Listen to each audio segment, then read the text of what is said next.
It took me more than 3 months to get my first 100 sales on Etsy. In the beginning, I was just hitting spaghetti at the wall just to see whatever could stick. However, when I started learning new things actually started working, and I was actually making double to triple the sales. This is the second part in my how to get your first 100 sales series, and in this one, I'll go over designing and the offer. So, in the previous video, we learned that the varsity font and the college font works really well on Etsy. However, we don't know exactly which varsity and college font works, so we have to test them out. First, we head into Canva, and then we'll get a 4,500 by 5,400. That's the standardized dimensions that Amazon sets, so I just use that as my go-to for Etsy as well. Now, what I love to use is a site called Creative Fabrica for all my fonts and my graphics. So in here, we want to search for college font. Then we'll search this by font, and then we'll take this one, for instance. I've actually already downloaded this one, so this one will be our first one, the university one. Then we'll go ahead and search for cursive font, and we'll sort this also by fonts. Let's see what we can find. We'll take this Chica one. I already downloaded this one, so we'll use that one. So now we head back to Canva and we start designing. As I mentioned before, we have to test out a lot of designs to actually find the winning one. But there's an efficient way to do this. So what we'll do here is that we'll just write custom. We will choose the college font.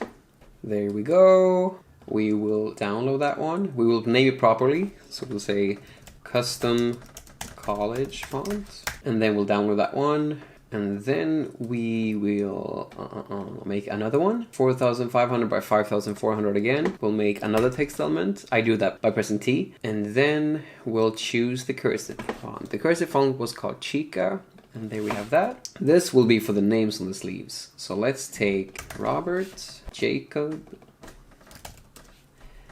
and Lee. So let's name this custom kids names and then cursive. Okay, now we actually got our first design. We actually need to make 10 of these in order to have a good set of designs so we can actually test them out. But the great part about doing it this way is that when we actually just say custom and we just say the kids' names, it doesn't have to be mama, it doesn't have to be any kind of mother's name. It can be a personalized name. It can be any name they want, any name that they call the relative or their mom. And it gives us a much higher likelihood of actually converting. And here's the best part. The customer will actually, if they want a specific design, a specific name, they will actually just tell us which one they want. And if we get several different customers asking for the same name, we now know that we can just put that specific design with that specific name up on Etsy as well. So it really cuts down a lot of the research part, because what we really just want to find here is our proven design, which will be a big lever in scaling our business. As mentioned, we have to make 10 different versions, so 10 different college fonts, 10 different cursive fonts, just to see which pairing of the two will work. Instead of having the kids' names in the cursive, we can have the mother's name in cursive, so we can make it like this instead. We'll have this one with the Chica font, so this one will be custom, like this. It looks a bit more pretty. And then we'll take this one in the college font. We basically just have to play around with it until we know exactly which font works in the exact order that we need. So we'll take this one, for instance, in the college font, but we just have to figure this stuff out. So 10 different versions. Just go back to, for instance, Creative Fabrica. We can just search for college font again, sort this by fonts. We can try this one, we can try that one, we can try this one. We just have to have 10 different versions of it, basically, in order to get to our proven designs. But we can still keep it with doing custom, so that they can customize the name. It will give us a higher likelihood of actually getting sales faster, since we are not constrained by a specific niche, since anyone can put whatever they want in there. Alright, so now we actually have our design set. Now we gotta craft our offer. There's a lot to digest here, but think of the offer as the train rails for your design to be able to sell. So when we actually have our designs and we put them up on Etsy, if we put ourselves in the customer's shoes, if someone heading to your listing, it says that it's gonna arrive in 4 weeks, sweatshirt costs $50, she can't return it when she gets it, and the shop has no reviews. That will really deter a lot of customers from purchasing. However, what I like to refer to when thinking about the offer is Alex Hormozzi's value equation. So if we take a look at it here, we can see how it works. So this comes from his book, $100 Million Offers. It's a great book that I would recommend to anyone doing Etsy because he just explains everything that he talks about so well.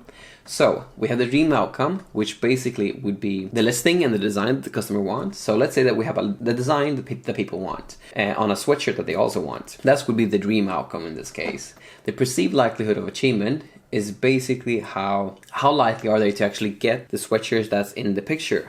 How likely are they to actually get it in their hands and it will look like it looks like without any hassle? How long will it take for them to get there? So the shipping time will be the time delay, and the effort and sacrifice is basically how much hassle is it to get it, and what's the cost of it. This creates the value.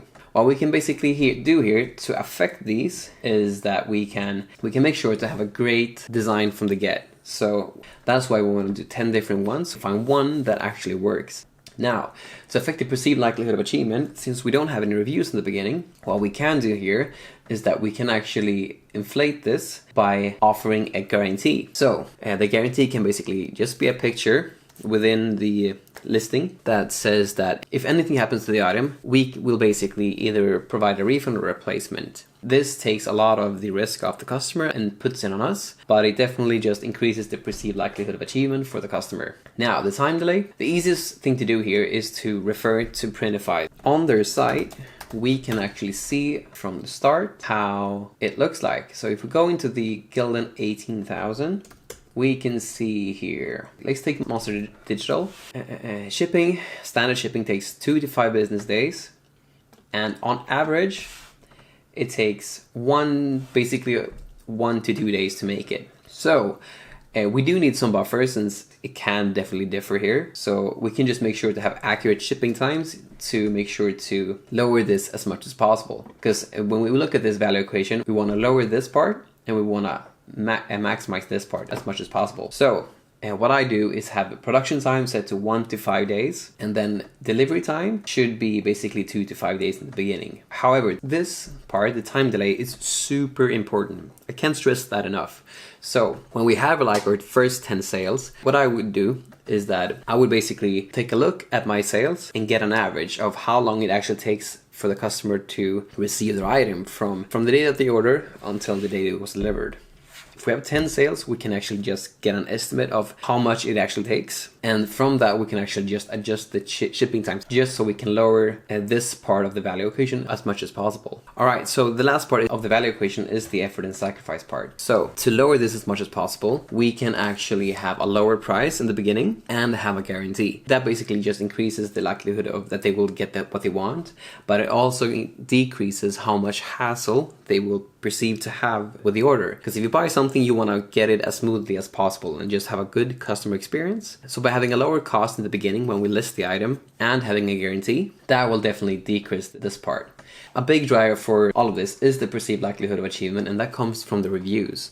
If there's a lot of reviews for the shop, they can basically see that there's a lot of people that have already bought that are super happy with their purchase. But no one wants to be first to the party, so that's why in the beginning we have to be more competitive so we can just get our business started from the ground up. Now, to simplify this, in the previous video, I mentioned how to get proven mockups. To display our offer, we have to include every part of it within the listing images. So making sure that the guarantee is there in the image would be a vital part to getting our store up and running.